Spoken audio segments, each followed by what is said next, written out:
nostra cavallera.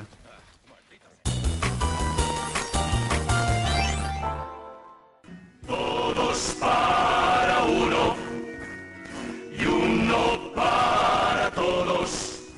Després de gairebé 4 mesos de preparatius, el tricicle finalment ha estrenat la versió espanyola del musicat Spamalot, inspirat en la pel·lícula Los caballeros de la mesa cuadrada y sus locos seguidores, que el grup d'humoristes britànics Monty Python estrenà el 1975.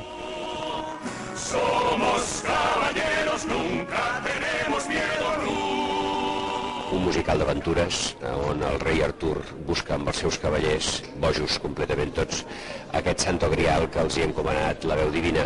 Tot això a base de molts obstacles i de situacions absurdes i inesperades com les que ens té sempre molt acostumat els Monty Python.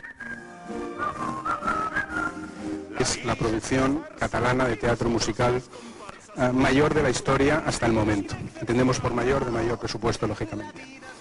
La componen en principio 20 personajes, entre cuerpo de baile y actores, para recrear más de 80 personajes en la obra.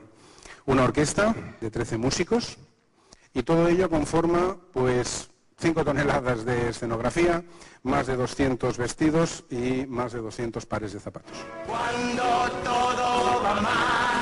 L'argument de l'obra és el de menys, és una excusa, perquè l'argument és el del grial, la búsqueda del grial, però en realitat es basa en un seguit de números musicals per fer paròdies de musical. Es una obra creada por anglosajones, hecha por anglosajones y que tan solo se ha representado hasta ahora en países anglosajones. Y por vez primera en un país latino y en una ciudad latina, en Barcelona. Per configurar tot el repartiment, el tricicle va convocar al mes de maig tot un seguit d'audicions per seleccionar cantants, actors i ballarins al Teatre Poliorama de Barcelona.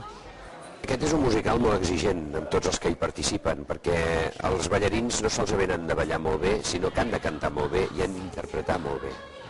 I els actors també han de tenir nocions de ball, i els propis ballarins hi ha moments en què es fan com d'actors. Per tant, han de ser persones molt completes. La gent va vindre al càsting perquè Spamalot és un musical que la gent que li agrada el musical, la gent que li agrada Monty Python li feia una il·lusió tremenda, terrible que fos agafat, no? Sí, vienes esta tarde. Em va fer molta il·lusió, francament, molta. Primera perquè venia del tricicle, que és una gent que els admiro profundament. das por perdida, no te des a la bebida. Jo sobre és un musical, que és el somni de tots els actors, que més o menys cantem on s'agradaria cantar, i a més la Monty Python. Dic, home, ja tenim el pòquer, doncs ja està.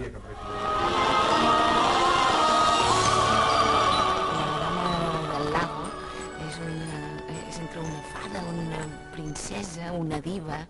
És molt divertit d'interpretar perquè té diversos registres. En moments és molt dolça, en moments és molt diva i té un gran temperament.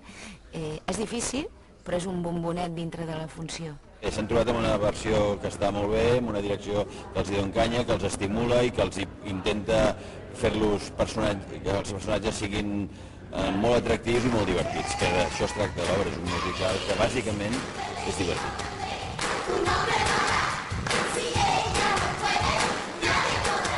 Cualquier espectador que salga de un musical contento es un espectador potencial que tiene otro musical.